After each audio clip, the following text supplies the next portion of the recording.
Hey everybody, welcome to the show here on a Monday evening. So Rugrat Spawn, you're right. See, Monday. It's a Monday. Number one Marvel fan. You're in the right place, Tom. Because we're going to be talking a lot about Marvel stuff tonight. And if I had thought about this in advance, maybe we could have played something from Deadcode to get this thing started. Next time we do a show related to Steve's collection, and we'll have to ask him about that before the show actually airs. But tonight we're going to be talking. We're going to be doing a preview of this auction that just started today. The trading card art section of the auction ends on the 30th, but the OA, the stuff that we're all into collecting, is all ending on the day after that, on the 31st. So let me bring in two gentlemen from Heritage whom we've not had on the show before. So let me introduce to you both Aaron White and Jeremy JJ Allen. Yes. Three J's. Two middle names. My parents couldn't make a decision. And they all started with J. Yeah.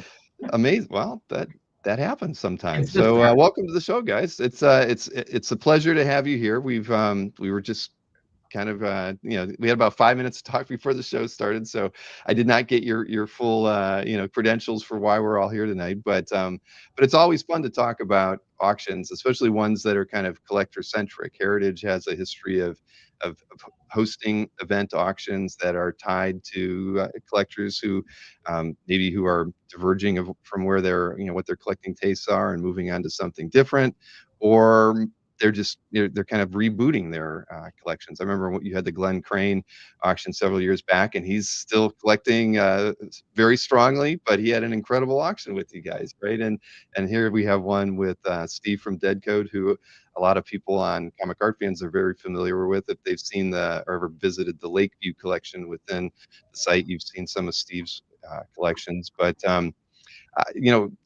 what I'm really kind of curious about is, how what you can tell us about how this whole auction came about, because I know it's not just this one auction. I think Deadcode pieces are in a couple other auctions as well. Yeah. Actually, Aaron is the one that introduced me to Steve. Yeah, we touched base. He had some incredible collection.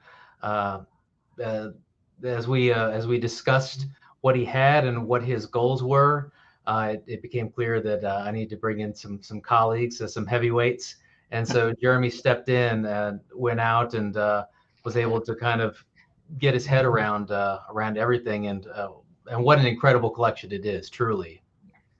Yeah. Aaron let me know, and I jumped on a Zoom call with a colleague that specialized in Magic the Gathering, and then I was looking at the Marvel trading card stuff. I work on a lot of non-sports trading card stuff, and he kind of gave us a little glimpse of his room through Zoom, and I was like, "Holy cow! Look at all this stuff!"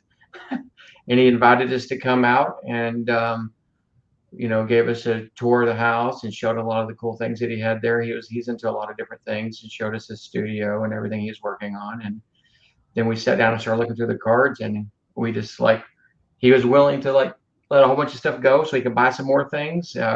He's not getting out of collecting. He just likes to have fun and enjoy collecting and show off his collection. So we determined that, hey, it'd be really great to marry the debut of his album with a big auction, so we could put the CD out that goes out with the catalogs. And so we just kind of started there, and then I started taking all his Marvel stuff, and Jesus started taking all his Magic the Gathering stuff, and he let us go out the door with it. In terms of synergy, it's one of the most interesting uh, auction and releases that I think we've ever had. It's just really outside the box, and I love it. Yeah, I actually have this right here that Okay, just let's came out. That's the actual catalog. So there's actually two separate catalogs for this auction.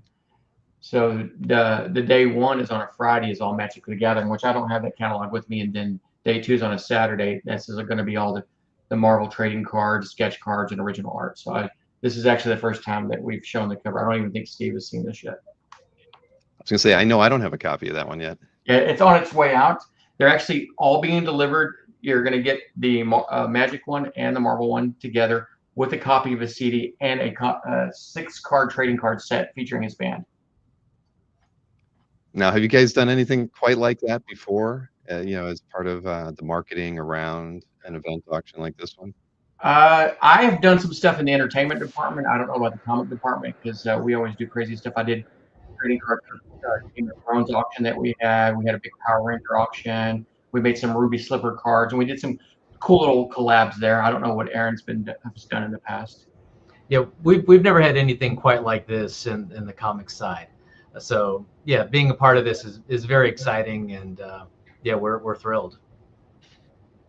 Well, the timing's right. I mean, you have Marvel, you've got Magic the Gathering, you've got both of them partnering, on Magic the Gathering card sets that are slowly being released, with different teams and characters and uh, diverse artists that I think some of the artists that we're going to be looking at, their artworks that are in this auction are part of those people, creators working on those sets. So it's couldn't be more, of the right time to be kind of pulling something like this together for everybody. Oh, and Kaz just linked to Deadcode's YouTube page, which I hadn't listened to any of the of Steve's music before. I think I've caught it once or twice, but and Steve's exhibited at OEX the last couple of years. But yeah, what was my preparation for the show was I spent about an hour going through YouTube and back and forth between their and Deadcode site to try to get an idea of what their music is like.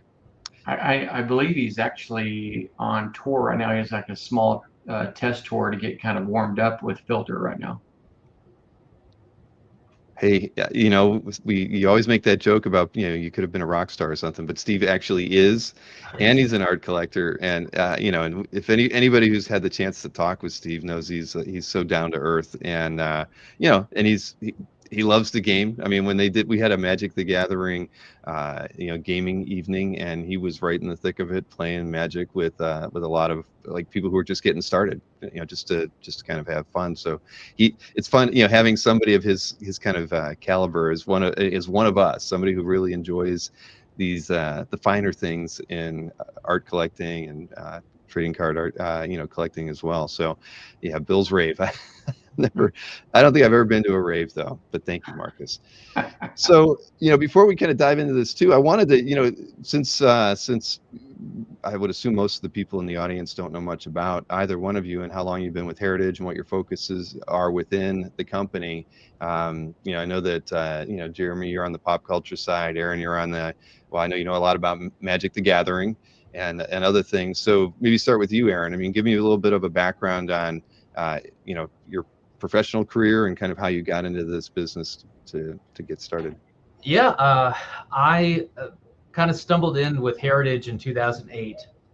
I just moved here, and I've always loved comics, and so it just kind of happened that they needed somebody to step in, and I was available, and been able to kind of work my way through most of the departments here in the comics and comic art side.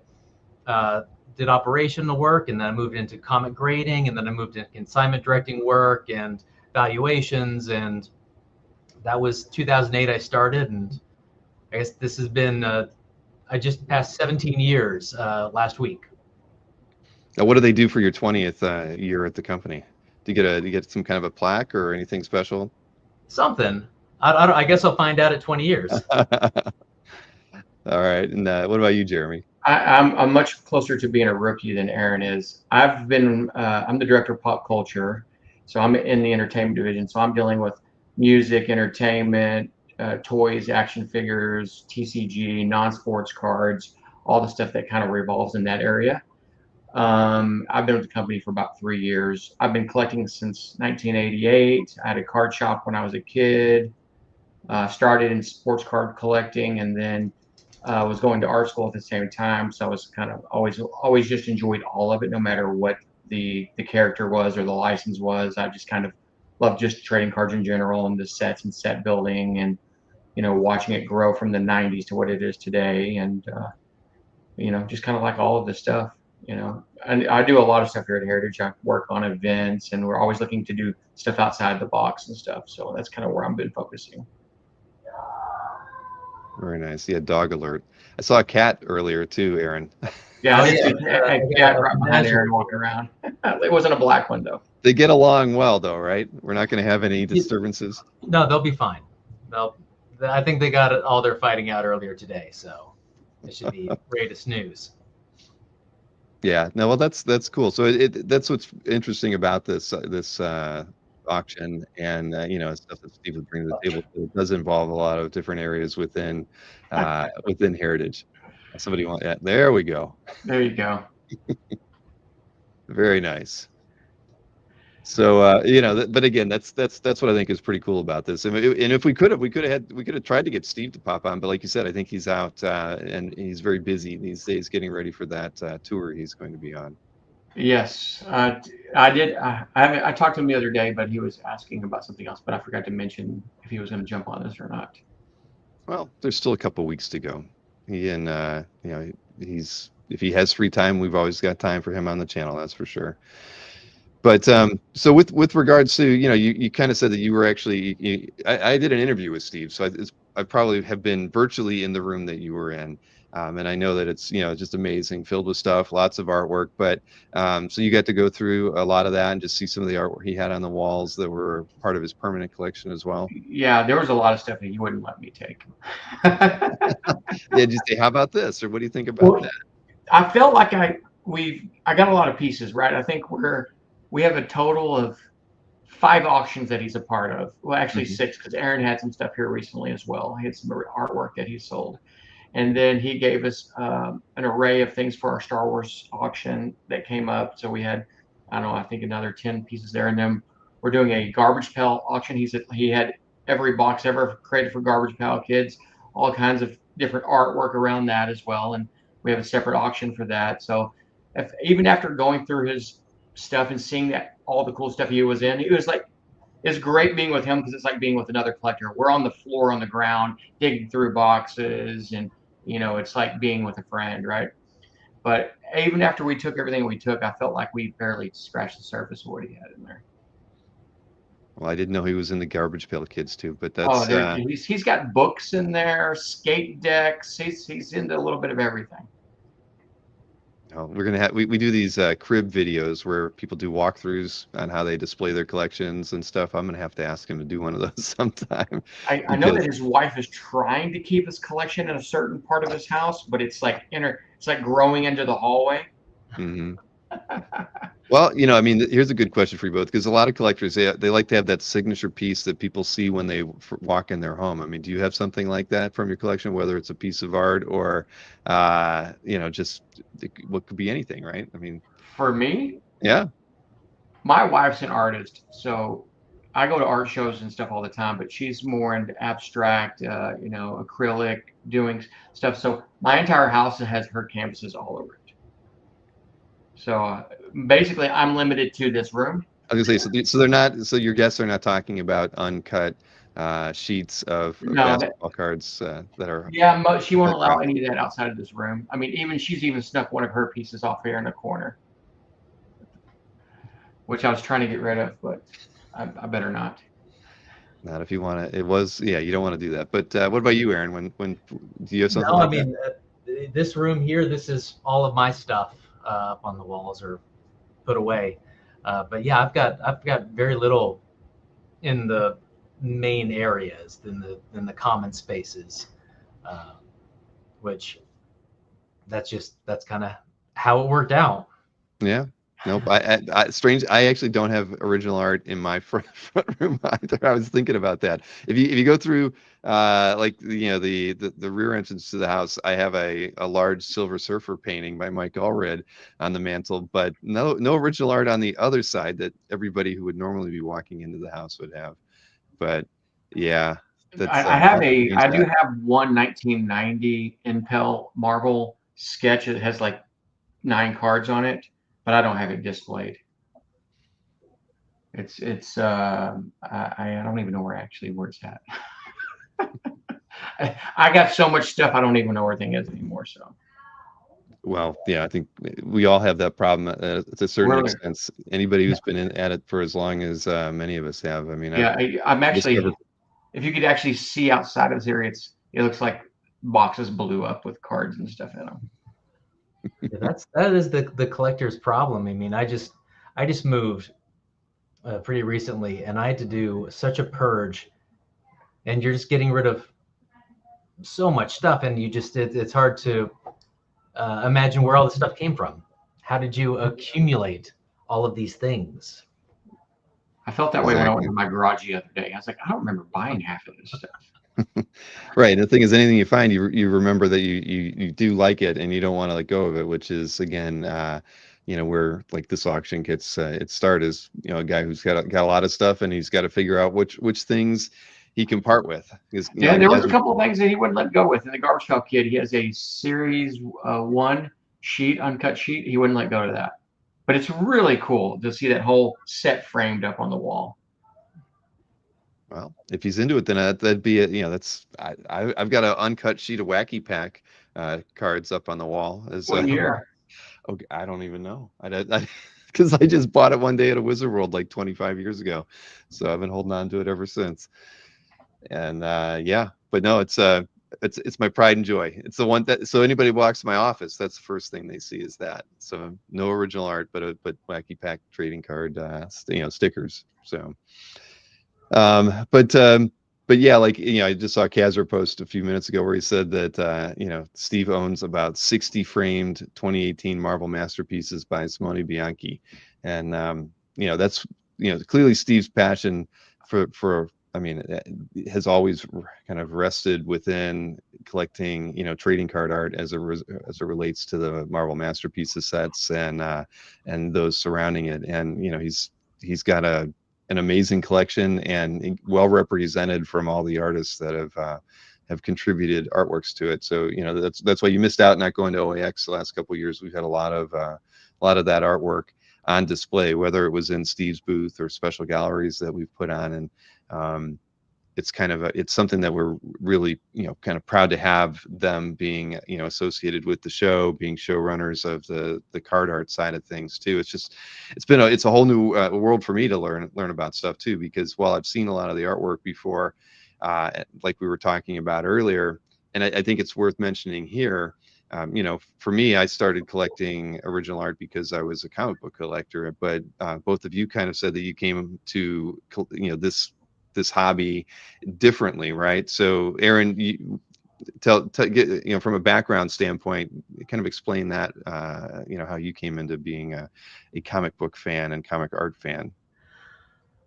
Well, I mean, I always loved comics. I think that for me as a kid, getting into comic books, comic cards, they were the gateway. And I remember that Marvel Universe Series 1, I'd walk down to a card shop that was walking distance from my house, and I'd buy the packs, and I'd open them up on my way home, and I would memorize the back of the card. And then I started going to comic book stores, and I started just buying everything. And so by the time I got to Heritage, I had kind of a pretty good understanding of comics from like the late 80s to the 90s to early 2000s. And then it's just like your whole world is opened up, and comic art was a big part of that, because I hadn't really considered that people collected comic art. And then once I saw it, I was like, well, this is obvious. And I think it's something that we all hear about from collectors, is there is something magical about it being so tactile, and you're holding something that the artist held, and that their pencil was on or their brush was on, and there's a connection to an artist and a connection to the story that is beyond the comic itself. So that was alluring to me, as it has been to so many people. And so I really kind of threw myself into learning that and trying to, and it all just kind of came very naturally to me. So it was kind of a good fit. So that's how I got into this side of things. But when we're talking about this kind of art, especially looking at some of these cards we're going to see, I remember opening a pack and getting that card. And that's a magical thing to then years later see the original art for something you remember and you have nostalgia for as a child. I got it. And Jeremy, you mentioned that cards where you got your start as well, right? Yeah, I mean, walking home from junior high school, going right past a card shop on the way home every day. And, my dad is a huge Dallas Cowboys collector. So I had that whole and we go to antique stores growing up. So I have the collecting bug, right? So it just all worked out. My dad had some trading cards, but he wasn't into them. He just had them because he just collected everything with Dallas Cowboys on it. So I started looking at football cards, and when I go by the shop, I would start buying football cards. But I started getting interested in the GI Joe cards and then the Marvel cards. I started being interested in all of it, not because I wasn't, Mr. Sports. I just enjoyed the Cowboys because my dad was a fan of the Cowboys, so I paid attention to football that way. But I started collecting it all, so there was really nothing that I didn't like to look at. I liked all cards, opening them all up and learning about them all, whether it was Marvel or something related to whatever it may have been. Garbage Pail Kids. I remember going to the gas station and getting those cards all the time and putting the stickers all over my binders, and wish I would have kept some of those, but I just kind of was into all of it. I just have the disease. I can't say no. Yeah. So cards before comics, though. That's the Well, that and approach I for have both of you. some learning disorder, so like reading and stuff has always been very hard for me to stay focused and concentrate and stuff. So, I was always very visual. So going to the trading cards didn't require me to sit down and pay attention to a book for a very long time. So I just never gravitated towards reading anything. So it wasn't Marvel or anti-comic book. I was just anti-reading. I would escape myself by drawing and sketching because I went to art school myself. So I just enjoyed looking how you could have these little canvases with art on them. I mean, there's something really magical about that, though, right? When I was a kid, my dad got me that X-Men, the Jim Lee X-Men. There was a card series that he put out in '93, maybe '94, and probably Comic Images, I believe. Yeah, and I tore that open and opened up every pack, and I organized them all, and I put them all in order, and then I'd take out the cards I liked, and I would draw the pictures, and I'd try to copy what Jim Lee had done. I mean, there is something intoxicating about that. Yeah, I was closer to that path than sitting down and reading through the stories and letting my mind get lost in the ideas of that, which I understand today. But at that time, I was all about drawing and sketching and that kind of thing. Well, you had to have a good image on a trading card, to make it have some impact. Comics, it's all visual. Right, exactly. Well, so we have a fair amount of pieces to look at here, and like we said, the auction just started today, so we've got a couple weeks before this thing ends. But why don't we just start looking at some of the lots? I think I mean I went with the big one to get it started, which I know is important to a lot of folks, because this image by the Hildebrandt brothers is one of the more well-known pieces out there, reproduced more often than probably any other piece of trading card art ever made. Now, I'm probably overstating that since my knowledge of that market is small, but I know this image has been used a lot to promote the sales of those cards, and it was box art and everything. Yeah, I love this piece. The colors and the energy, it's really nice. I actually there was some promotional material that I had to create to market this auction, and I used this piece for a lot of it.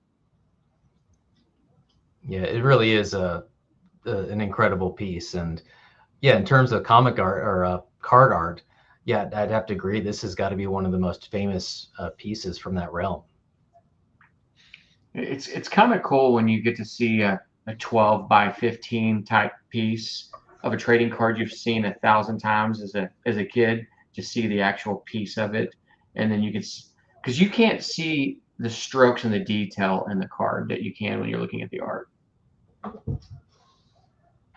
Absolutely. And it's Hildebrandt brothers at the end of the day too, doing what they, for me, I grew up on the Hildebrandt brothers painting Lord of the Rings calendars and other things, and just being in love with their work even before I really knew whom they were, what their backgrounds were. And then you get them doing Marvel trading cards as well, and bringing in a fine art but very illustrative style to the characters, just brought them to life in a different way. And I can, when I see these pieces now, I can see how and why the trading cards had such an impact on you know, people who were maybe not familiar with the comics, but were seeing these images, you know, being sold in you know, boxes and card packs, and just wanting to you know, own these characters in a different way than they had you know, had previously been able to kind of digest them. So as an image, I don't think they could have picked a better one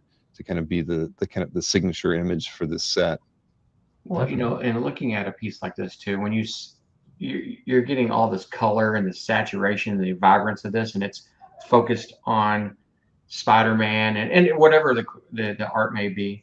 You know, when you're looking at a comic book page, you're seeing all kinds of things going on. It's not really focused on one thing unless you're looking at a cover. Well, I think the challenge with card art is that you're trying to tell a character story and you've got one image to do it. Mm-hmm. And so you really need a really talented artist to fulfill that. And I think that the Hildebrand brothers are, I mean, they were incredible at just that sort of thing, at telling story. I mean, my introduction to them was like fantasy novels. I think you're saying like Lord of the Rings, and that's kind of what you do. You're doing Sword of Shannara, and you've got one image to sell the book. That's pretty cool, right? One cool thing about this a lot is having the original sketch and then having the original art and then also a perfect copy of the card all in one lot. Kind of takes you through the whole journey of how the card, how, you know, it started and how it became a piece, and then what, you know, the production piece looked like. Mm-hmm. And I think there's about 5 or 6 lots that kind of have the whole spectrum from the sketch to the card to the art. Yeah, well, I know with the Hildebrand brothers, there's a lot of they do a lot of prelims, you know, to kind of rough things out and everything, and it's always cool for us as collectors to get the, you know, get pieces like that with the original, especially when they exist and you can kind of keep the pieces together. It's always a shame when you see prelims separated from covers or stuff, but yeah, it's always I always enjoy being able to have all of it, and so yeah, I think it's a good package, and then you get the card as well in a 10.0. Let's see. But yeah, I thought that was nice. So that one's the one I think people are going to have are just going to keep coming back to kind of see where it's at. I'm sure as far as tracked lots, it's probably going to be the one that people are going to, you know, be most curious about where it ends. How much for just the card? They're not being separated, Marcus. But yeah, I figured that was a good place to to get us started here.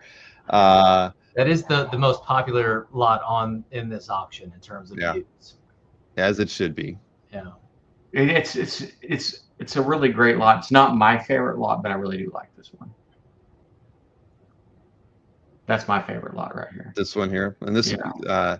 So did you have sway over what piece went on the cover? Because you showed this stuff earlier, and it was on the cover. I kind of said Steve would go great wrapped around the whole thing, because when you look at the cover, I wrapped the whole image all the way around the whole thing. Mm-hmm. So, like, you know, I thought it was a cool piece to do that with, and I really like Venom more than I do Spider-Man or Carnage, so I enjoy seeing all of them on there. So you get Venom on the front cover too. Yeah, I don't know how that happened. I don't know who made that decision. Yeah, no, I remember he had this hanging up on the wall near the ceiling because there was so much art on the wall that, you know, that was like probably one of the last places he had available to put it when I did the interview with him. Oh yeah, it was at the very top. Yeah, exactly. But I know, and it was such a powerful piece as well. And again, that's what's cool about the, you know, trading card art is that you get pieces that are, you know, that can be like this, or, you know, I know that with the Marvel set there was, you know, they've had those pieces that are painted that are basically 9 cards painted on one board. I just think that's so much fun, and it's got to be challenging and fun for the artist too, because it's a different way of approaching you know, a product, you know, the end product being 9 different cards, but you put them all in one painting. It was the Spider-Man and the Sinister Six or something, and but you know, I enjoy seeing that, and it's fun when projects like trading cards and you know, and other things revolving around pop culture and comics, you know, are out there that get a lot of the creators to do something, outside of their normal wheelhouse stuff. And so I don't know, I look at the Hildebrand stuff here, and I just think that they had to have been thrilled as heck to get to work on these characters, paint a lot of fire. I don't think we get a lot of fire in comics in general, but these first two pieces focused a bit on that, and it's a good effect too, because Hildebrands could paint fire like nobody else. Yeah, you get that fire reflection off of Spider-Man, and I don't know, I just think this is the piece that I really wanted the most when I was at Steve's, and I was like, there's no way he's gonna let me leave with this piece. Well, you could own it. Yeah, I mean, there's a number that I'm willing to go to on it. Yeah, no, I hear you. I mean, that's been the in general for our hobby, even prior to the pandemic. There's just been so many great pieces of art coming to market, and Aaron, we've talked about this a couple times. It's just it's a fun time to be not only a buyer but someone who's observing the hobby and just trying to get a feel for where things are going and what new pieces we might see come out and become available, because you see pieces like this and you think, well, this collector might not let them go for a long time, and then here's another opportunity that shakes things up. As collectors too, it's a challenge, because sometimes these pieces come up and you're not ready to pull the trigger, and you have to find a way to do it if you want to be all in, whether it's this piece or the Spider-Man piece we just saw. Yeah. No, as collectors, it's hard to keep your powder dry, right? Mm-hmm. There's always something, but yeah, you never know what is going to motivate you, what piece is going to come out that's going to motivate you to sell a piece that you weren't planning to sell, or to move something around. And I think pieces like this, though, I mean, this is the type of thing I could see someone saying, I love this piece, I'm going to move some things around in my art portfolio to make room for it. But I love this piece too. Like you guys said, the way that they played with light, and how dynamic it is, just coming around the bodies and outlining them. It's a really incredible effect. Yeah, you also think about when they're creating this, right? They have to they can't just create an art piece. They have to make sure that each one of these characters lands on the card correctly. So they have like this invisible boundaries they're trying to make this all work with. Yeah, well, it works really well. Yeah, I think it came out really well how they all fit in there, and just it works. Mm-hmm. Yes, I thought it was a really great idea, and talking to Steve to make sure we included the card sets with the art, so that you could see that. And actually, with this certain card set, we actually have 3 versions of this set, and this one's included in this lot, and there's 2 more sets that follow this in the order in the auction that are just the cards by themselves, and they're all autographed. This one here is just the base set of this artwork, and then they're all signed. I don't know why he had them sign it on the back there, but I guess that's debatable whether you like it or not, on the back or the front. It's a really complete group. I mean, if this is a piece that you really love, I mean, you're really getting everything in this lot. With the prelim and with the cards. I mean, that's well put together, I think. I kind of like to see it all framed as one big frame with all the pieces together. That way they don't leave each other. That's going to be one expensive frame. I was going to say. but you're right. Would it be cool? Absolutely. I think there's not a lot of pieces that you can probably justify going that hard on framing, but this might be one of them. Mm-hmm. Agreed. Definitely. Yeah, I love the grain on this. That grain bouncing off the front of him. Yeah. I mean, this might be, I love all the images, but Black Panther, in this painting is just, it's spectacular. And again, not like it's really the color choices, but you can, you get the Hildebrands in here who are masters of this stuff, and then you end up with something just so beautiful. I mean, and on a trading card, you know, it's like Yeah. I can see the comics, you know, guys collecting at the time. Remember, I wasn't collecting at this point, but where they're looking at this stuff and they're thinking, why are the trading card, you know, collectors getting all this great art on their stuff, and you know, we're still getting, you know, regularly printed comics covers and you know, those sorts of things. But hey, I mean, it is what it is. Yeah, Every day Adam on the says it. back of each one of the cards, there's a quote from Greg or Tim. I don't know if Mhm. it's and they were talking about this one being one of the few that actually were in a natural environment in the set. Well, and this being a daytime piece versus the last one being a nighttime, and they just really were so they were able to do everything, and their ability to play with light is just so And, you know, fantastic. Aaron, if you look real closely in the back, there's some fire in that volcano though. Oh, Oh there shoot, you they go. got fire on that one too, didn't they? Keeping the theme. All right, yes. If we look really closely, there's some lava in there. All Mhm. right. Well, you know, it's a Hildebrandt tradition, but still, you know, it's amazing. I mean, and who wouldn't want to own a piece like this? I mean, it'd be a dream come true having a Hildebrandt of anything on the wall. But yeah, this is. I know a few Black Panther collectors who are probably going to be after this one. Oh yeah. And same thing as the last one. You get the finished art, you get the prelim, you get the card that it was used for. I mean, it's a very complete group. Yeah, and they're all framed as well too. You know, we're showing the images on the website just cropped in on the image, but they're all framed really well. They look really nice the way they're already done. Very nice. Now more modern piece here by Dan Dos Santos. You get I Rock really Raccoon like this from one. 2023. I've always been a fan of his work. I mean, he-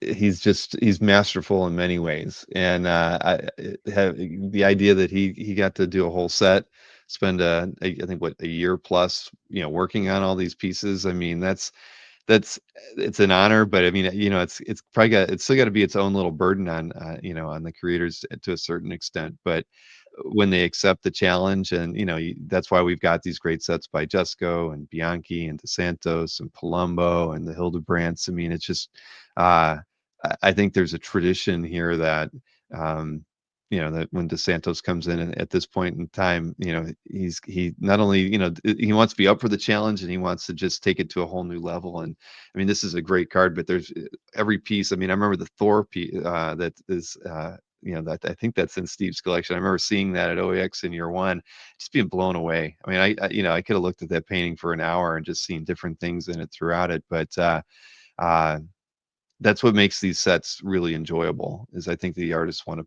to give it their all at the same time. So DeSantos on this one was he was a good choice for a card set. I agree. I really like it when they stick to one artist on the set too. Mhm. And because they've done a couple of times where they've mixed up a lot of artists in there, and it's great to get some visibility for some new artists. But when you get to see the artist do the whole set, it's really cool. I really like that. He did a fantastic job on his set too. And like I said earlier, when you have an artist who has one chance to sell a character and to say what a character is about, I mean, this seems very Rocket Raccoon to me. So it's lovely. I really like this one.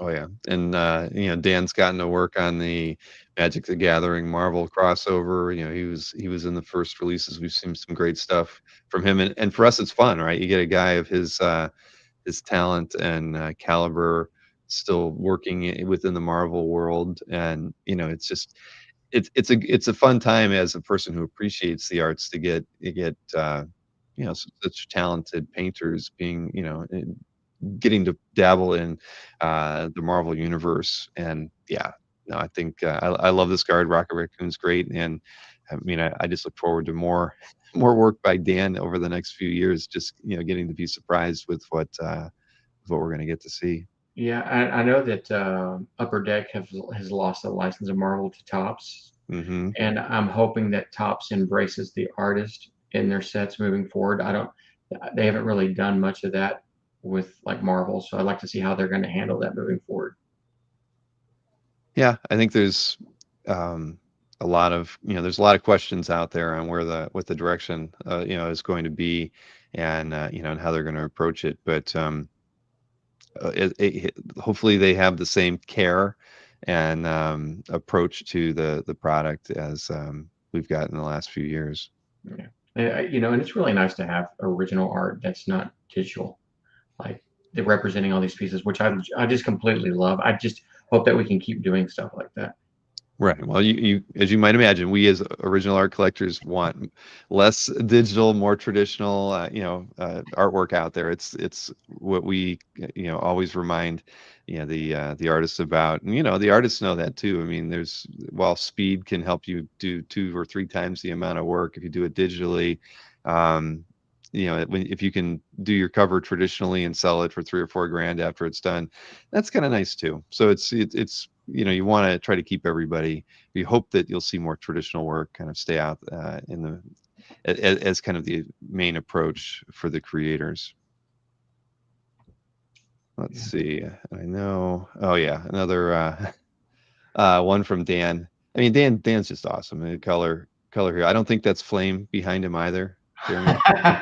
Yeah. We didn't, but yeah, again, this is great. Brown costume for Wolverine, another good one. And these are recent pickups for Steve at the end of the day, but you can only own so many. So, letting a few of them go to collectors. And like we were talking in the green room earlier, there's a fair number of Wolverine collectors out there that would be interested in a piece like this. Yeah, and this is another one of those lots where you have the sketch and the final and a card too. It's kind of get to see the whole thing. And this one was on a canvas gallery, which is like a special card in the set. Yeah, it's a really great image, and Oh, I see. once again, Dan DeSantos has really knocked this one out of the park. Yeah, no, I couldn't agree with you more. And another one here from Dan, 2022 set. So yeah, this one is like really interesting, and this is one, Jeremy, this is one that was not accepted to be part of the series, correct? Yeah, I forgot how many. I think there was like 15 pieces that he did that didn't get picked or used in the set. So he did this like he made his own cards with them, and I don't know how they called them like the missing marbles or something like that. And this is one of those. All right. He did something similar at OEX this year too, where he had like his own missing set of, or I don't know if it was called that. Kazar could probably remind me what the name of it was, but he did a set like that. And I think even for the for the other set, there were several paintings that didn't get accepted for whatever reason. It wasn't because they weren't fantastic, right? It's just they didn't make the cut at the end of the day. Yeah, I think it was he did like a 15 card set that I think he and I don't know if I read about this, so I didn't talk to him about it, but I believe he made the art or the cards available to his Patreon followers. Mm-hmm. Yeah, I mean, how great are the cards in the set that this card did not make the cut? Like, yeah, this one's cool too. If you really like look at the background on it, you get that like fog and the police car, and it's pretty cool. Got it. And Kezra, that's what he says. It was the 2022 set that we're looking at here. That was the card set that he put together. Nice. You would think that Upper Deck would be like, well, let's just take these 15 and make another insert set or do something with them, right? You would think like they wouldn't let this go. Well, they did, but Dan didn't. Yes, that's. I feel like it's a bad decision.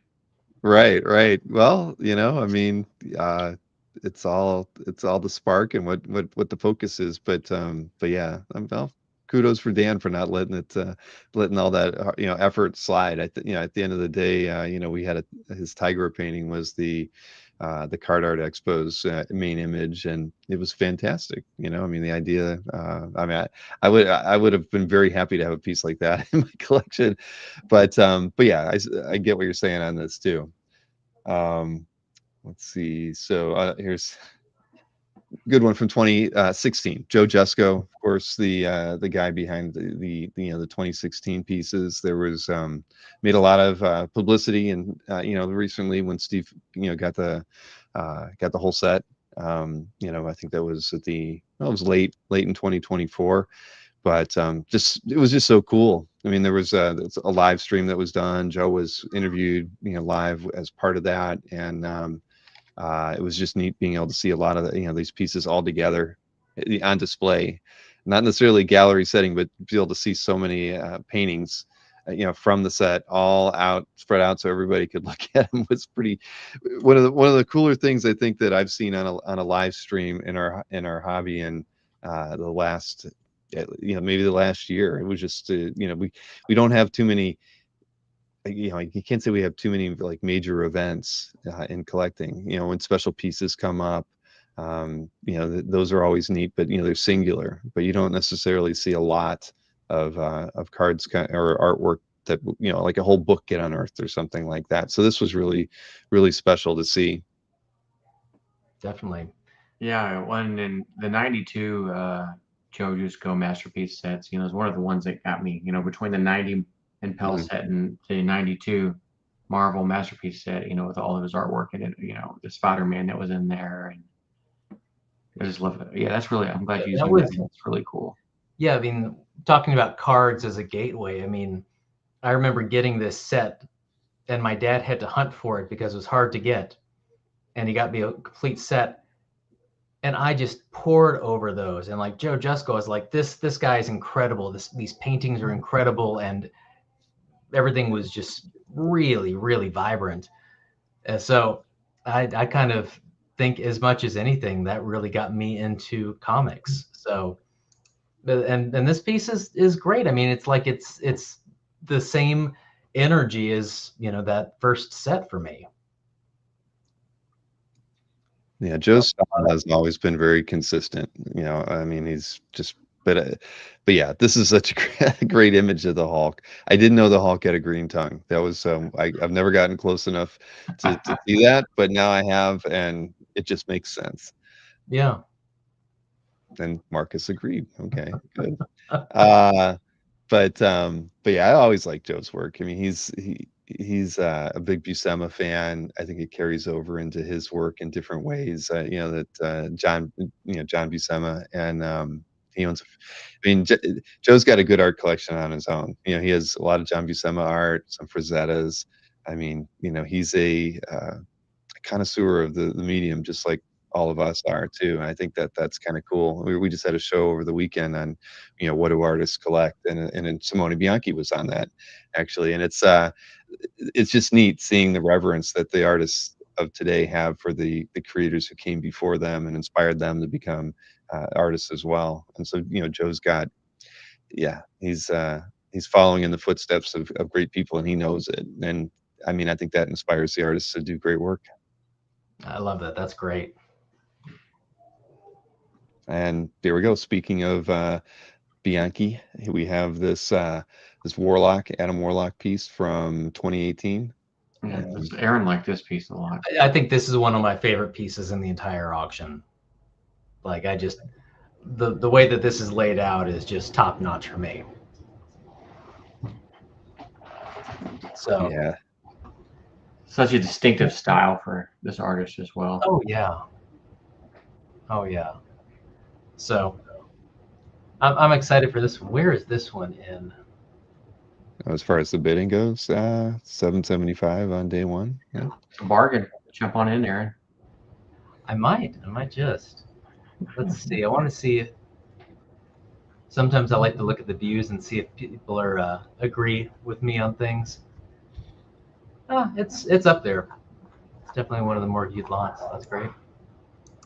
Well, Simone's just always had a very distinct style from the moment he kind of broke into comics and the scene and everything. And I think for many of us, he just kind of stood out as a really incredible talent. And I mean, I forget, first I saw him at like San Diego, maybe 2005, I guess, somewhere around in there. I don't know. Either way, it's like I loved his work from the moment I saw it, and he's a fun guy to hang out with.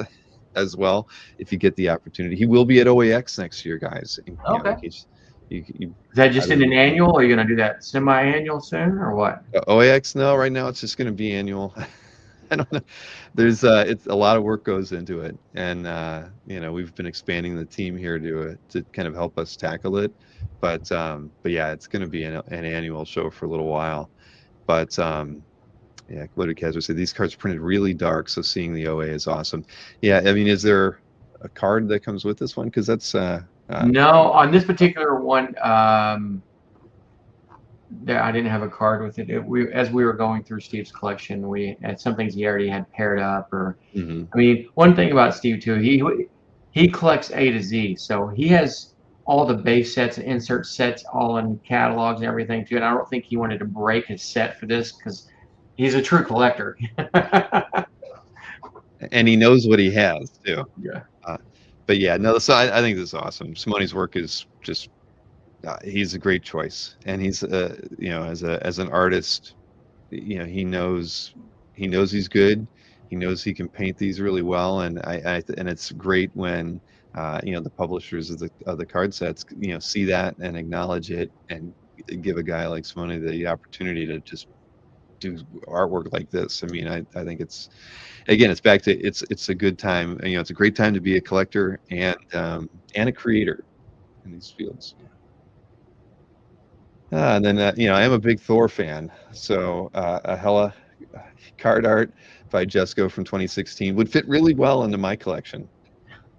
And trust me, when I was pulling these out of it at the beginning of this, I thought I should just bid on a few of these while we're doing the doing the show. But I didn't want to jinx anything, so I won't do that. But there are a couple that I will be putting bids on after we're done here tonight, and this will be one of them.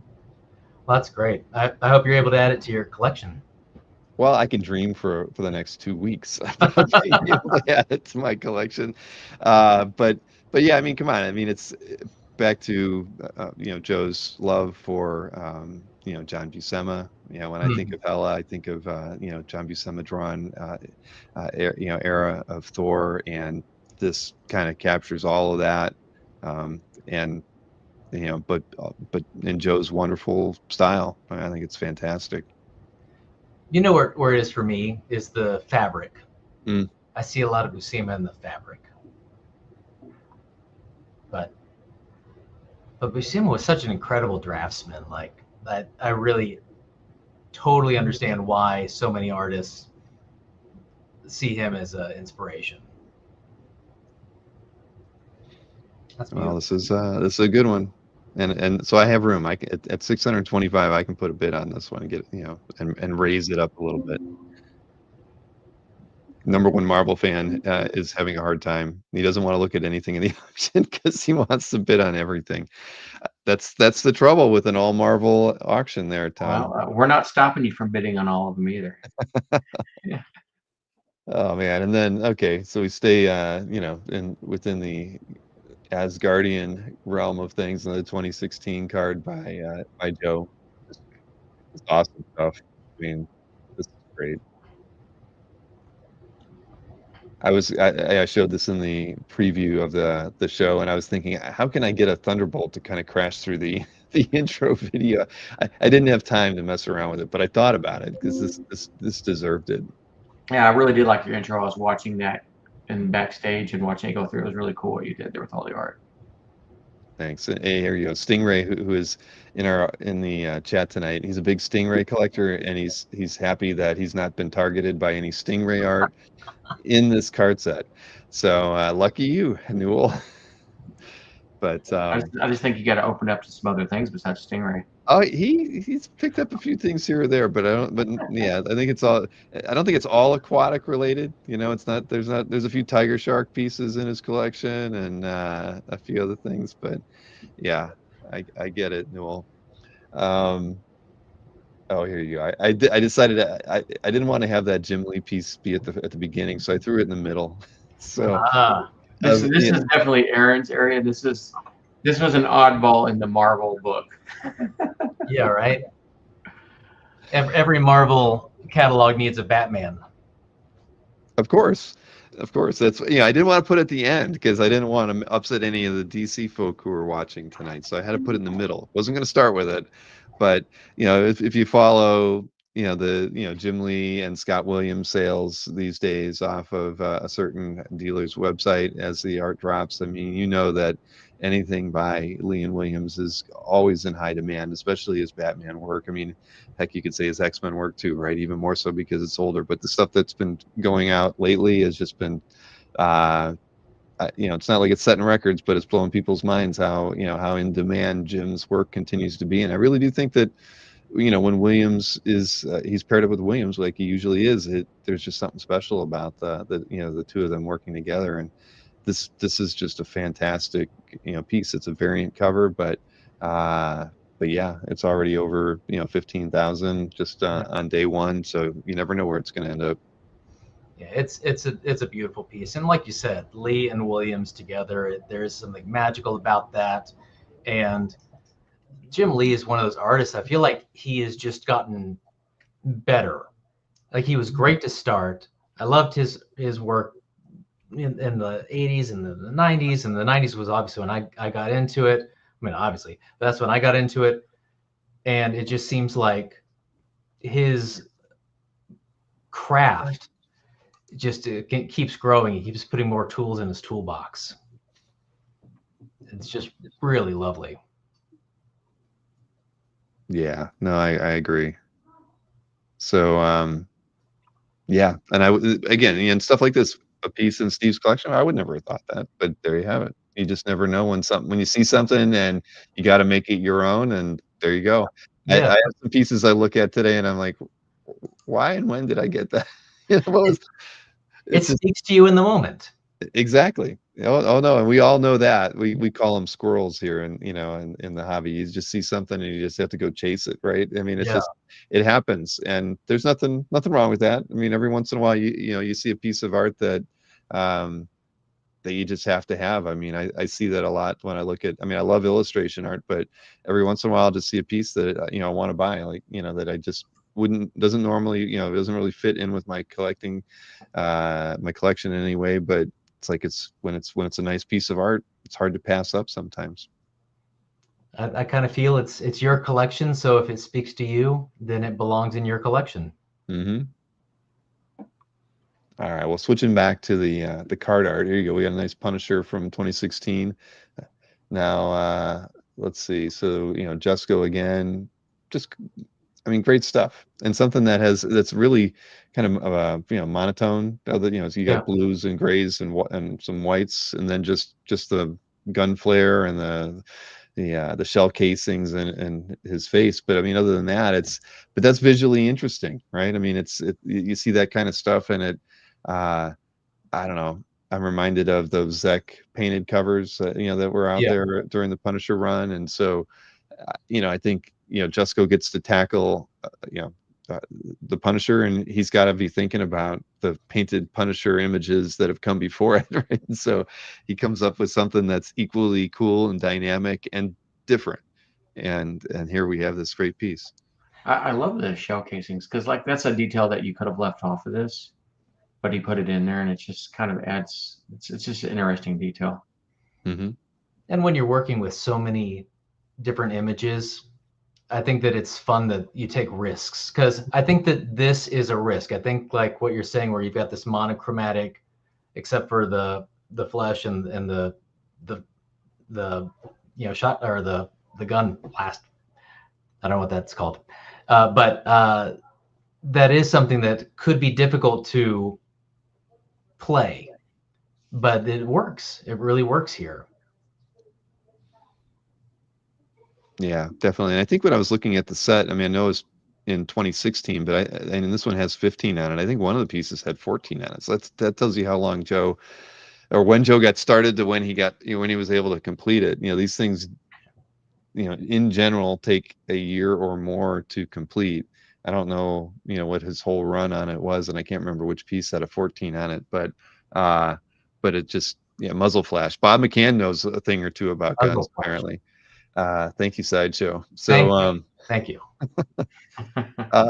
But yeah, no, to me, I thought this was a really cool piece. Yeah, I'm not a big Punisher fan, but again, we're all art fans, and that's what made this thing unique. And this next one by Dos Santos, I'm not a, am I a Groot fan? Not really. But hey, I mean, his take on Groot in this piece from 2023 is awesome. I mean, it's the lighting's on it is cool. Groot doesn't really, he's had Dan's had the movies now to kind of influence him and the comics, and he kind of comes up with something original as far as a look and feel for Groot, and I like this piece a lot. Yeah, Groot in the movie seems a little bit more playful. This is very serious Groot right here. And like you said, the play of the light on this, just the coming off of this, I guess, engine or gun or something, but it really is. I love how dynamic it is and what he's done here. So there might be another one that I chase. I like this one in Rocket a lot. Well, you got good taste. Well, in Rocket, I mean, you just have like that single point of light coming from above that's illuminating him. And just two very different styles. I mean, he's a very versatile artist, I think. Very talented. Yes, indeed. Oh, now here we go. Everybody knows I'm a Cyclops fan. I have a standee around here somewhere, but I'll be putting a bid on this one later just for the fun. We even featured it in a mailing. Thank you, Colin. He made sure I didn't miss it. Like I wouldn't have missed it anyway. But again, a fun piece, and maybe not my top 10 Cyclops costumes, but still, how often am I going to get a great piece of painted card art by Joe Jusko? and Nick Forrest is a Cyclops fan too. So all right, so we'll be in competition for this one, Nick. But either way, just fun stuff. I mean, he's being lit. He has a red hue across him because of because of his power. I mean, I just think it's smart, it's fun, and Jusko probably looked at this as an opportunity to try something a little different that you're not going to see in a comic book every day, and he makes it work. I think I like it. Yeah, agreed. And Red Skull. It's again, this is Dos Santos again from 2023. I love the fact that this is like a propaganda poster from beginning to end. It's kind of the underjaw, look, and it works perfect when it's a Red Skull. And yeah, I want some propaganda messages on here. Make war, not love. Kelly knows what else. I don't know, but you get the Hydra symbol in the background. I mean, what more do you want, from an image with the Red Skull on it? This is another one of those lots where we have it has the original sketch in it too, and it's actually on this sketch. It's actually top loaded and has an upper deck sticker over the top of the sketch. I guess to say that it's the official sketch. But there's two more lots that follow this too. So there's a 1-of-1 being sold, and then there's a partial rainbow. So you can really see that this art done in so many different ways. This is I saw this one so much. This one has kind of been embedded into me. I'm kind of like, I didn't know how I felt about it at first, but the more and more I see it, I kind of like digging it more and more. Mm-hmm. Well, propaganda poster images are meant to they're supposed to stir something one way or another. So whether it's I like this one hanging up in though. Yeah, this would be a tough one to hang up in the wall. Is there let me see. It's all no, we're good here. There's some imagery from that era that is tough to the borderline. Right. But this one dances on the edge, and it's still a piece of if you're a Captain America fan, you're a fan of the Red Skull. So yeah, this is all right. And there's no fire on this one either. But like I said, it's great that the cards that the next two lots you can put together. If this one is one for you, you can really build like a set around this card, which is very cool. Yeah, and you know, when you get all the variations and you collect the rainbow, I mean, you would have a really good start on this. It's really cool to see the this lot too. Following it has the CMYK, the print plates as well. I don't know if you've seen those before, Bill, where they have the print plates for each of the cards. I have not seen it, but I don't know if I have in the order that you guys are thinking. So now I feel like I should go and reorder them by lot number so I can get to the next one because No, it looks like you have them in order. I think. Yeah, this is just so this is lot 37217, and so 218 and 219 are the other two lots for this card. Keep going. And this is something that we don't get so much in our comic art auctions. We don't get the material that it was used for available so much in the same auction. And so this is a really interesting opportunity. I don't know. I Sorry, think those are just results from something that you did there. Oh, if you searched only OA, then you're not going to probably see the other stuff. Ah, okay. Yeah, I was only in the OA section when I was But if you go to the lot, if you happen to be on that lot and right above current bid, it says the lot number. If you just click that right arrow, it'll go to the next lot. Got it. Oh, there you go. There you go. So this is a parallel set of 13. It doesn't have all the variations, but it's a really good start if you're trying to. A lot of people want to get every variation of the card. So this has a signed version. If you on the far right, you can see the autograph. Yeah, right where you're there. That one is signed, and then you can see the two different colors, the blue and the other color, the print plates. And they have what if art versions on the left, where they're on covers. So it's kind of cool to see how this, because cards these days don't just make one version of the card like they did in 1992. They make all these different versions that are serial numbered. So the cards have a 1 of 1, a 1 of 10, and the differences are the 1 of 1 might be black and a 1 of 5 could be red. There's just different colors and the foil patterns and stuff, and they serial number the backs of the cards. Well, but it's really cool to see how the art's been used. Right. Well, it's cool that Steve has pulled all this together too. Interesting. And if the next lot after this one is the 1 of 1 version, so that's considered the equivalent to a trading card collector, not as close as to the best version if you don't have the artwork. And if on the back, show the back of the card. Sure. If you see right there, it'll have a 1 of 1 on it. There's a serial number right there where the pointer is. Yeah. So all the cards have it'll tell you what the print run is on it. So when these guys are doing box breaks and things, this would be one that would have them cheering. Yeah, this would be one of the ones where they get really excited. I've watched a few box breaks, but not being into the card collecting, it doesn't have that same significance. But I get it. I'm learning. So but it is interesting that they put things in there like this that are 1 of 1s, and there's got to be there's got to be some kind of an inventory with each card set, right, that lists the number of 1 of 1s and what they might be. And 1 of 1 is like you have to buy like 30 boxes to get a 1 of 1 of any character, much less the one you're looking for. So it's 30 boxes are not cheap. Investment to get to it.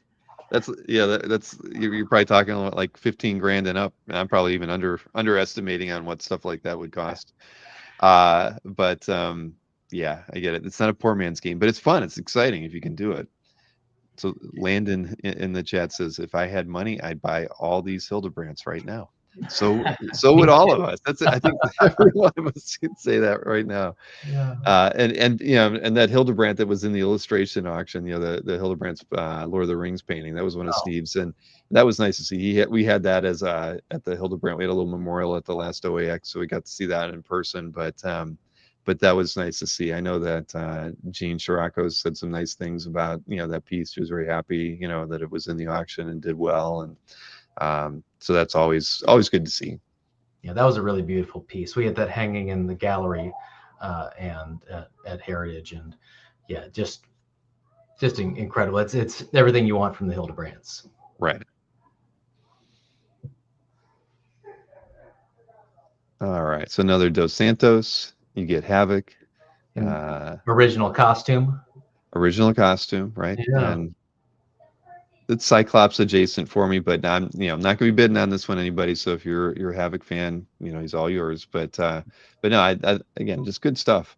I always wonder the art direction that the artists get when clearly they got to be told what characters they want, and they must have to show or some kind of submit like this is what I'm going for or whatnot. But I'd be really curious to see how much does Dan do 4 different images of Havoc before it gets signed off on, or the Thor image that isn't here, but I remember that piece. It was so un it wasn't like Thor wielding his hammer, cracking through a bunch of trolls or something. It's just Thor being pensive with his hammer sitting beside him. And it's like, how do those images get selected? Do they get directed for that? Do they do 4 or 5 ideas, concepts like that they want to get, and the editorial picks it? But it's always just fun to see what piece and what view ends up being the thing that makes it to the final painted artwork. Definitely. Let's see here. Stingray's trying to buy a 1-of-1 Stingray card, but the seller wanted $10,000 for it. Who would have thought Stingray was that popular to reach 5 figures in a trading card? Now, Drax here, Dos Santos again from the 2023 set. And you're talking about a more pensive view versus something more action-oriented, something that, yeah, you'd have to think the editorial is speaking to that and, helping to give an image of the character that they want. Yeah, I believe this is the one I believe that Santos signed the mat on the frame. Oh yeah. Yep. He didn't do that on the other ones, but that was on this one. Well, you got to get him to sign it somewhere. If he didn't, sign it before, get him to sign it afterwards. Yeah, I think Steve's got a good framer. Every piece that I've seen framed that he's had is always well taken care of. Now here's a little something different from Megan Hetrick. These the works that Megan has done, I think, have gained a lot of interest from collectors, and so this is a pretty nice Emma Frost piece from 2024 Fleer set. But I've always I've always thought her work was nice, and you see a piece like this, it's kind of monochromatic, right? But it has enough variance in it between the turquoise and the purple and pink that it's just a wonderful image. It's one of those things you look at and you're like, I wouldn't mind owning this because it's a nice looking painting. And yeah, I mean, but yeah, Megan's, I think if we went over to CAF, we'd see quite a few pieces of that she's worked on recently, because the collectors are just figuring it out, that she got to work on a set and has done some great work. The stars rising. Exactly. And and so this one's but again, we have over 2 weeks left in the auctions for these, because they just got started today. Yeah. Then so day one, I mean, that's something we've kind of found in comics and comic art auctions, is that just because something is at $1,000, that doesn't mean that that's where it's going to end, because a lot of people, they like to sit and wait. So yeah, I'm not a sitting waiter, Aaron. I always go in early, and I'm like, either I get it or I don't. yeah. A few times, only once did I get pressured to bid on something on the at the end, and I paid for it. Kazra knows all about it, but I have a piece of art that I'm very pleased to have in my collection. But it was the one and only time I sat through and just like toughed it out, and I had a bid against somebody or maybe a couple different people, and you end up getting it. But boy, that I have never been through a situation that was as gut wrenching as that. You're literally praying for that other person to stop bidding because you really want to get something. But at any rate, I think a lot of us who are in the hobby, who saw the sales and who maybe know friends who picked up pieces from the 2016 set, everybody kind of has a general idea of what they feel the values on the pieces are. And any collector who's going into an auction situation has to at least you hope they have a good understanding of what values are, and it just gives you an idea of how much you want to spend, and whether this is the piece for you, or if another piece is coming up later in the auction, what your limits are here. If you don't get it, you can increase your limits on the piece later on. And um, auctions are fun, because they do make you really think a lot about what you want to spend and how much you want to spend it. When we do the heritage recaps a lot, we do them a lot with people who have a lot more experience with auctions than I do, like Dino or Dan Poddick, Nick Berrucci, Berkey, and they talk a lot about going into auctions like this one, where bigger signature auction that might have 600 or 700 pieces in it, and they have 8 targets, and they kind of weigh their how much they're willing to go in based on what days they're on or what order they fall in. And you got to have a strategy as a buyer. I know as an auction house, you kind of present things in an order that suits you too. But on our side of the coin, we really have to, you gotta pick your battles. But but so here, this piece again, One of the 14s that you were talking about, Bill, where it has the 14 on the. Oh, is this the one? Yeah, this is one of them. I don't know if Okay. there's another one or not, but this one. But yeah, that just shows you how much time Joe spent working on these. And I follow Joe on Facebook, and been watching him do the Edgar Rice Burroughs covers and whatnot, and that how much time he spends on a painting. These aren't things that he sits down and knocks out in a day. He might be with the card art. I could see him probably working on a couple of different paintings at a time, probably 4 or 5, just to kind of keep him self-energized while he works through stuff. And something's got to be drying, so you might as well move on to other things. But yeah, these are things. This is a project that takes up a whole lot of time, and probably puts a lot of his other work on hold when he's working on a project like this. Let's see here. So this is the multiple man, of course, and then where do we go from here? Oh, Bianchi. I think I've got a couple of those coming up here. So this is Black Widow from 2018, and yeah, again, I love Simone's work. He is just so good. Yeah, this is a terrific piece. There's just so much going on, so much energy. Right, on something that's going to be printed at 2.5 by 3.5 inches. Yeah. But that's what's cool about the card art. It's a different medium. They can be printed higher res, like you said. They can be different coatings. That canvas print on that one Wolverine that we looked at earlier. You don't know. They get to have lots of different uses in them. But yeah, Bianchi was a great choice, because he's a bit non-traditional in his figure work, and but he captures power, and in this case beauty, and and action, all in in a way that's just uniquely him. And his painterly style is just it's unmistakably Bianchi work. So this is nice, really, really nice. Yeah, I like this one a lot myself too. There's just a lot going on here too. All the different textures and the patterns, and so much style in this one. And this one is framed with the card. Oh yeah, this was the only one that he had framed with the card. I don't know why Steve had this one this way, but it was the only one that actually had the card with it. Well, that works. It's kind of fun to see it that way. Yeah. Yeah, I know a lot of collectors will frame, their page, an interior page, and have the interior page on one side, maybe the cover to the book on the other. Just seems like a lot of effort, right, for something like that. But with cards in the original art, a lot of times, like this painting is what, maybe it's not 11 by 17. It's probably a little bit smaller. But it works well. I mean, it just, presentation wise, it doesn't look cumbersome. I like the way this is displayed. I could see a lot of card art collectors using the printed card, matted and framed with the original.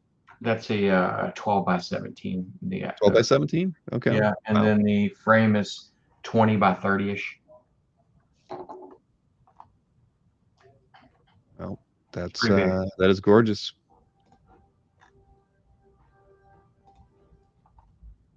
Another Jessica. I should have just kept these all together, artists and groups like that. But here you go. This is you had Hawkeye looking tough. Hawkeye's a tough character to kind of make look like he could beat you up and hit a bullseye.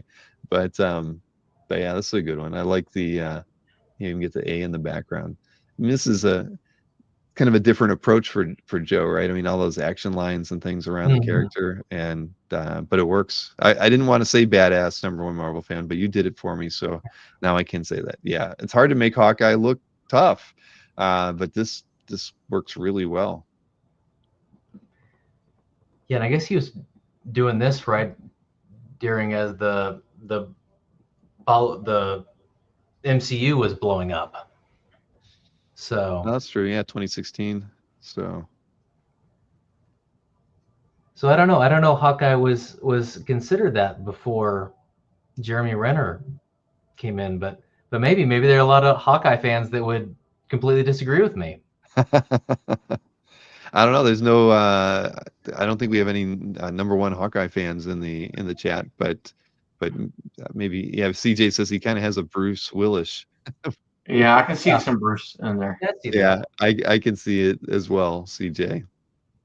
And CJ, I can tell you, I did send you your sketch cards in the mail. He had asked me for some blanks from stuff I had around here from OX1 and a few other things. So I sent him some blank cards to draw on. And you have Jeremy, you've got cards you mentioned to me earlier. Yeah, I was actually going to try to find them, but I don't remember where I put them. But either way, you ended up with some OAX cards. So yeah, I have like 7, 8 of them, something like that. All right. Well, it sounds like you got every swag bag that went to a Heritage employee at the show. You ended up getting their cards, and there's nothing wrong with that at all. It just means that they didn't go out and get an artist to sketch on them at the show. They should have tried to enjoy the show. There's a free sketch hour on sketch cards on Sunday. All the Heritage employees could have taken like 30 minutes off and gotten a couple free sketches. I mean, you're allowed to enjoy your time when you're out. I know Halpern was there, but still, you can still break away. You could be like, this is my lunch break. I'm going to get a couple free sketches. I'll have Jim do a sketch on my blank one. That's not a bad idea. All right, what do we got next? Captain Universe. This is cool. Every time I see a Captain Universe, I always think of Ditko, but just from the costume design and everything. But here you get another 2016 Jesco piece. Just fun. Again, here's a 14 too. Yeah. Yeah. It's another great piece. Like you said, he's so consistent. He's been so consistent through his career. This is really lovely. I like this piece a lot. Cosmic. Yeah, cosmic for sure. Okay, back to Bianchi on this one. So a nice falcon. Mm-hmm. Yeah, these are great, and they have to be seen in person because you see something like this and you're just everything's right, everything looks right, looks like it's in place, all the colors match well, and blah blah blah. The anatomy's good, and then you actually get to see one of these in person, and that's when you really kind of you realize the amount of work that goes into something like this. And again, it's funny, you think about it. If this is again on a 12 by 17, it's something that's getting reduced to 2.5 by 3.5 inches. And I think the people who collect the trading cards would be, that haven't seen the OA would be shocked to see that, these pieces are done large in many cases. I mean, some of the Jesco pieces they're a little bit smaller, right? They're more, I don't know, 10 by 14, maybe. They're smaller than these pieces. These pieces are much larger. Yeah. But either way, even at 10 by 14, that's still more than 3 times, 4 times the size of what it's getting printed on at the end of the day. In comics, it's 2 to 1, right? So it just I don't know. I think that I just think that there's an amazing amount of work put into these cards that probably most people aren't aware of the amount of effort. But again, another good one here. And if you're a Falcon fan or a Cap fan, this would be good for your collection. It goes back to what we were saying, like in terms of Bianchi and the having a talented artist who's able to, in one image, capture a character, show their virtue, their strength, and really tell you who that character is from one image. It's this is a great example of that. Yep, I agree.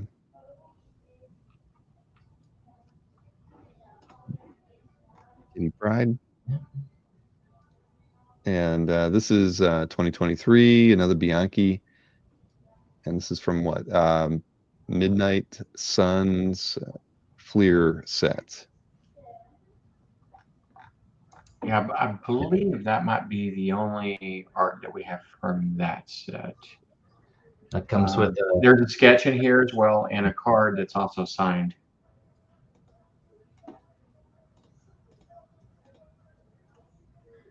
another one of those great sets for collectors where you get all of it in one go.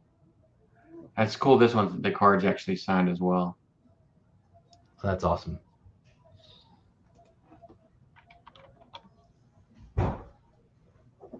Yeah, this is it is a great piece of art. Again, I love Simone's work.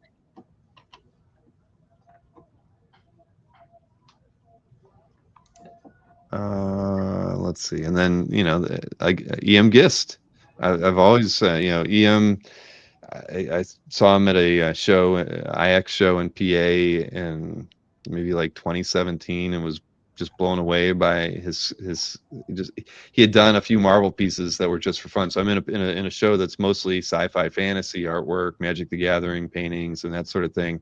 And then here's this guy with a booth, and half of it is busts of Marvel characters, Iron Man and Captain America. And it stood out because I'd been going to that show for years and had never, I don't think I'd seen any art that was Marvel related at all. And it was just so cool getting to see his paintings then, and then just seeing where, knowing where he's at in his career right now, doing so much cover work for lots of different publishers. I think Gist is one of my favorite painters out there today. Just always admire his style, and got to see a fair number of YouTube interviews with him, and he's just a really, really good guy. And he will be at OAX as well. But here you get Rogue ripping the eye socket out of Yeah. In the auction, this is the only piece that we have for EM. Yeah. No, his I think the collectors who pick up his stuff will hold on to it for a while, because it is very striking, his painterly style. I mean, a good painter is a good painter, but I've always felt that Gist has something that is just really, really unique. And there's plenty of other painters out there that work on covers and things, and that that are in comics. You could say Mike Mayhew or whatever. They're all good, but Gist, I just feel, has something that I think he's gonna, his trajectory as a popular cover artist is just going to continue to grow. I mean, I'd be really excited to see, like 5 or 10 years from now, where what the body of his work looks like at that point. So this was what year was this card from? 2022. So and Jeremy, the next lot is the 1 of 1. Is that right? Yeah. So if you there's a 1 of 1 card that so you can see the card. So if you go to, like how we did a while ago, so then that's the card, the 1 of 1 version of that card. That's very cool. Oh, there, I was looking for, it's right here where it says. Yeah, sometimes they do the 1/1. Sometimes they put 1 of 1. Interesting. Huh. And some trading card arenas, the 1 of 1 card goes for more than the artwork. It's so hard to, well, but the thing is, okay, it's 1 of 1. That's why art is, I think maybe where we've seen some other collectibles niches not really sustain the high values and things that mid-pandemic, that that we thought everything was on an upward trajectory. That didn't hold true. The art has, right? And I think in large part because of that one of one quality. So I guess I shouldn't think that's crazy in the card market either, because if this is your passion, trading cards, and the Marvel trading cards in particular, then you go all in on a one of one, right? Because that's it. That's There's the one. no other. Yeah. And you can see they added that effect in the background on this card that wasn't in the painting. Right. Yeah, that kind of stood out. So kind of a holofoil-ish effect. Yeah, it's a gold spectrum foil is what they call it. Gold spectrum foil. Wow. Well, see, that one's only at $5 right now. So but it could go higher than the so I'm gonna end up having to track it. I'm gonna watch both of them and see So where if they you look end right up. there, you'll see that there's the card, the art, and then the card, and then I don't know if you're going to the War Machine next. There's the sketch, and then there's a one-on-one card next to it. Let's see. I can do that. Yeah, I did load that one right here. So, And I believe so. This one's all black and white because the coloring was done on the computer. Well, at least there's a traditional component to it, right? Yeah, I actually enjoy it being black and white. It's cool. Mm-hmm. Well, so much of the comic art that we see is. And this is a different artist too, than with the other artists that you're looking at. All right, that was I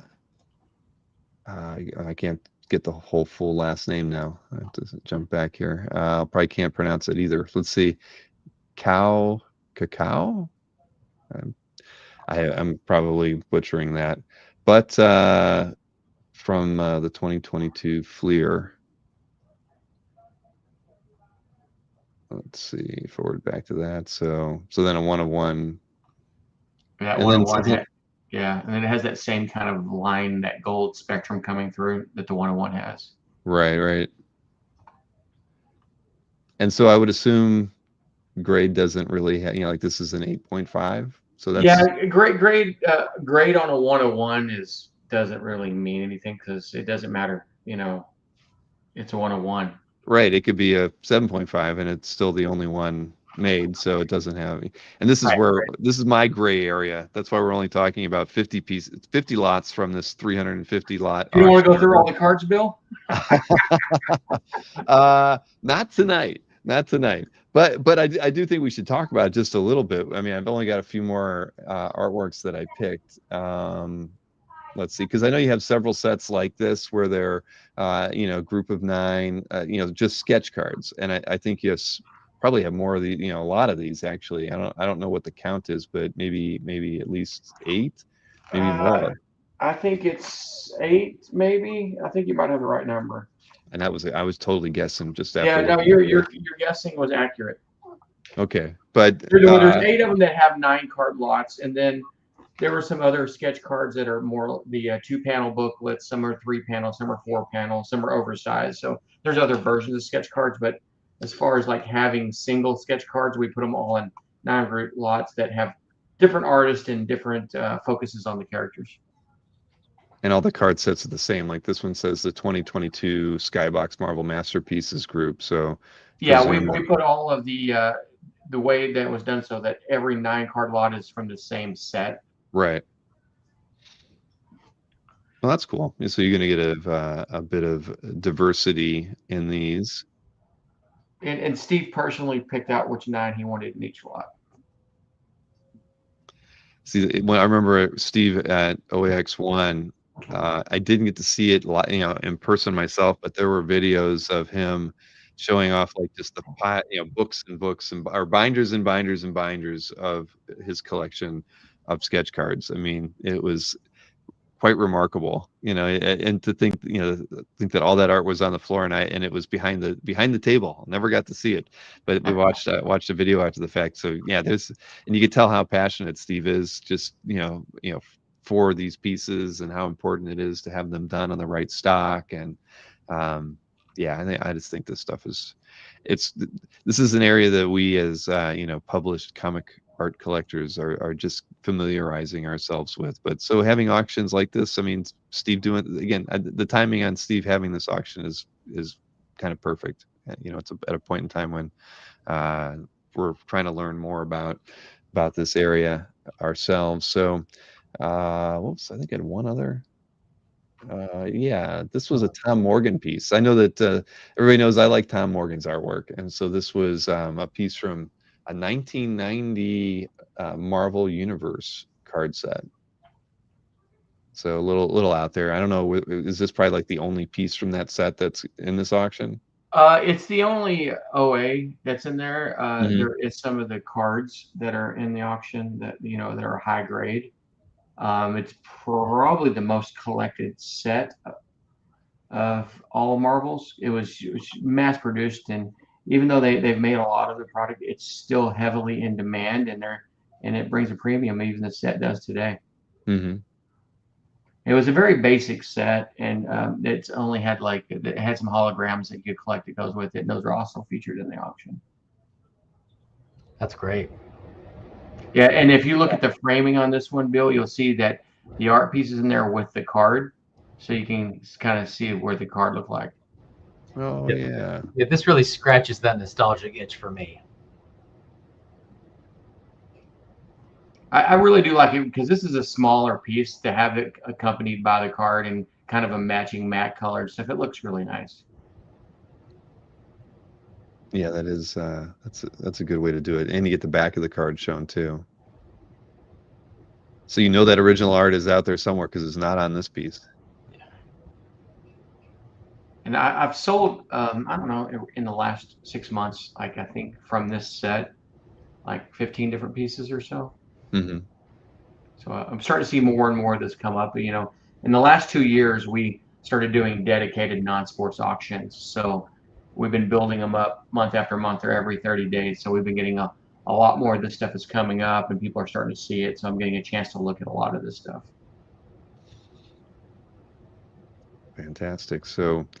Uh, so maybe tell us a little bit about the card side of the auction because that is a big part of this for Steve, and there was a reason for marrying the two and not doing them as a separate signature auction. So I'll switch over to a tab of that because I was curious. I went to see what is what's are the prices on the cards, and there's 300. Is it? Yeah, there's 350 cards and 50 Well, pieces. and the first part of it here, we'll just go through down. It's all magic.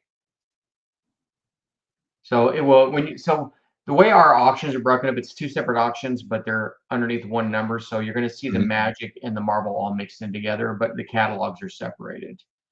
So obviously the magic stuff is the magic stuff, but on the trading card side, the very first lot in the auctions, the 1966 set, Mhm. which is you could consider the vintage set for Marvel, and it's the first appearance of Spider-Man and Hulk and Iron Man and think Thor, and I can't remember else. I think it's featuring 6 different characters: Iron Man, Spider-Man, Hulk, Daredevil, Thor, Captain America, and they all have. I think they're like.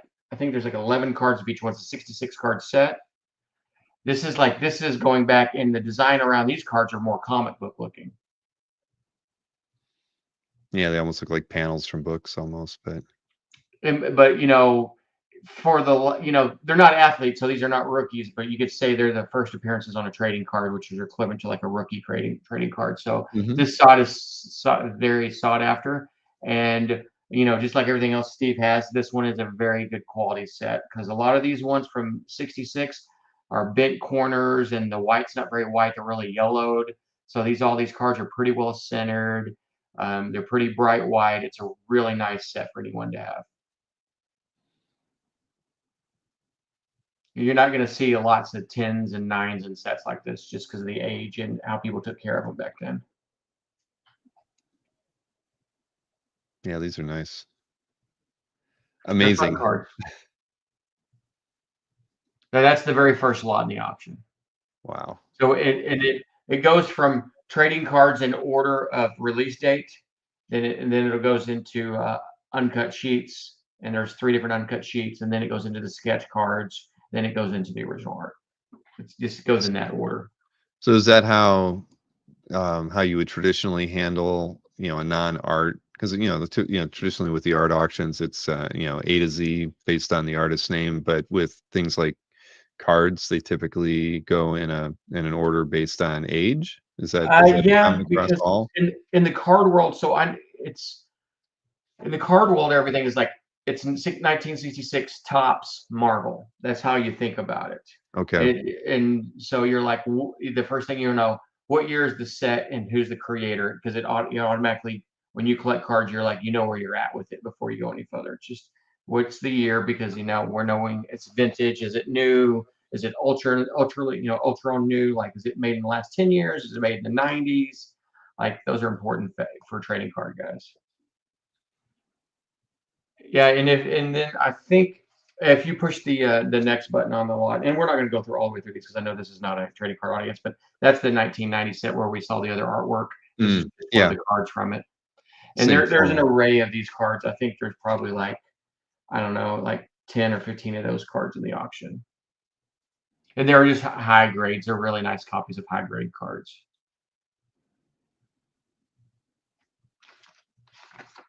And then it goes into all kinds of different versions of precious metal cards and cards that are really rare. Steve collected like a lot of the best.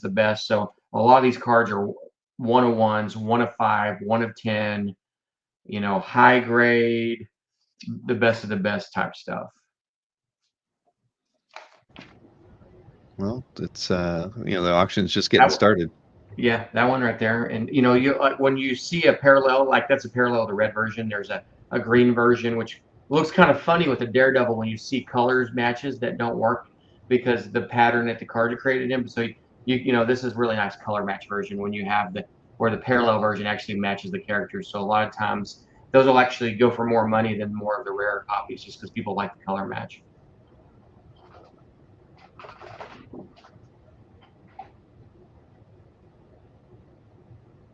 Well, this is going to be interesting to watch. It's always, when you know the person who's got the art up for auction, then it's a whole auction. That's like I said earlier. Events in our hobby don't happen too often. Well, and Definitely one of and them. I believe this is probably the biggest non-sports Marvel-focused auction that we've ever done, and it's probably ever been done, period, across any auction house. To having this much artwork, sketch cards, trading cards, everything focused on Marvel. A lot of times these auctions will, have Garbage Pail Kids along with Wacky Packs and all that stuff. This is all Marvel. This is going to be a lot of fun. This is going to be a really fun auction to watch. And then, it has a little bit of stuff for everyone too.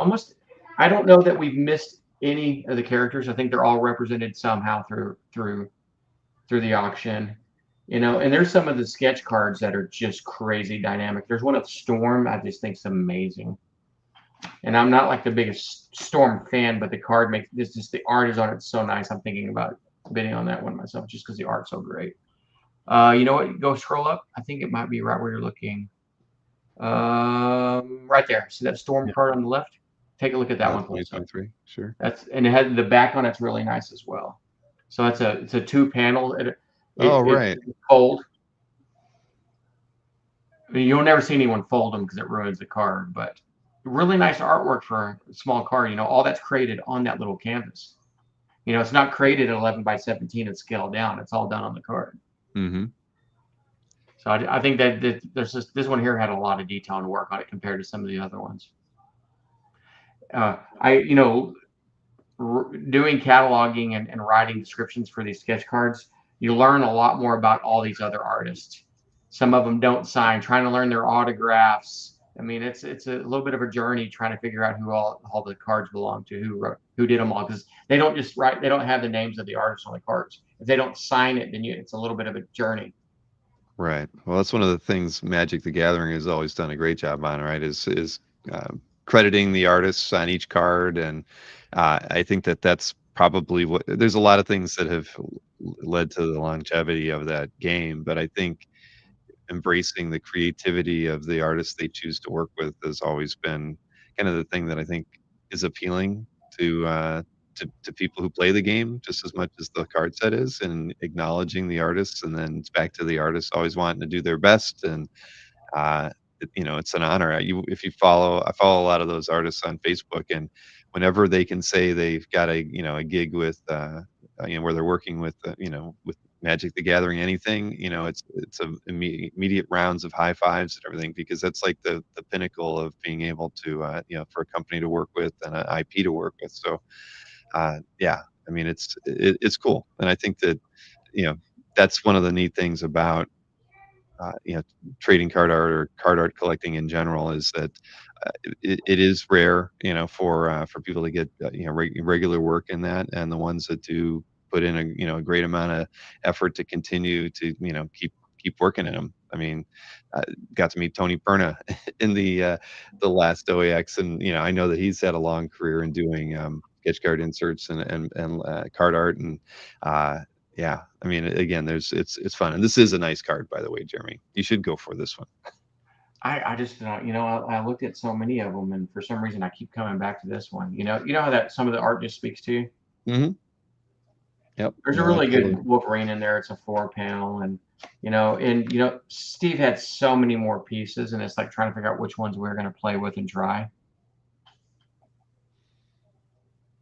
No, this is probably the one you were talking about, the Wolverine. Yeah, I thought that one's pretty cool as well. Yeah. And I think that one was a 4-panel one, and even harder to get. Yeah, I see a couple of those here. Yeah, no, well, this will be a good one to watch. And again, it ends on half of it ends on the 30th. The art ends on the 31st. So for those of you who are interested, I think we got the link in the show description, so you can head on over to Heritage and start tracking some lots and seeing where things go. And if you're if people have questions about any of the lots, I mean, what's the best way to, or whom to reach out to at Heritage, for something like that, if they run into queries about picking up the pieces, and if they have questions about consigning in lieu of covering payments, all that kind of stuff. I know that we talk with Joe Manarino about that every now and again in an auction that's out of Joe's area. Whom would the buyer be talking to? If it has to do with the lots in the auction, they have questions about it, they can reach out to me and my email address, and it's jeremya@ha.com. But if it's anything about collections or any kind of issues or problems, they can reach out to Aaron. And if you email, I heard that all the emails go to his dog. So if you email comics@ha.com, we'll take care of you. Yeah, we'll always get everything figured out and answered. Got it. No, that's good. I mean, and I've heard that that because everybody has to be flexible these days, especially if you see something that's a little out of your wheelhouse. You got to get creative on how you're going to find a way to pick that up. And at the end of the day, you want everybody to be able to own whatever they can, and you want your consigners to be happy at the end. So Heritage is very flexible when it comes to working those things out. So it was comics@ha.com, and then I'm sorry, Jeremy. What was it? It's jeremya@ha.com. jeremya@ha.com. Okay. And if it's convenient for you, and say you're in the Dallas area, or you're willing to travel, if you want to see any of these pieces, we can actually pull them, and you can come see them in person as well. Definitely. Always a bonus. Well, listen, everybody. I mean, Jeremy, Aaron, this is fun. We should do this again. Where there's enough crossover where we get to do this. And maybe we'll see you at OAX next year too. I'll be there. All right. Yeah, I'm gonna expect 8 sketch cards finished, Jeremy. Not all of them by Jim Halperin either. You need to do at least one. Maybe you can have your wife do one. I don't know, a portrait of you, whatever you guys want to do.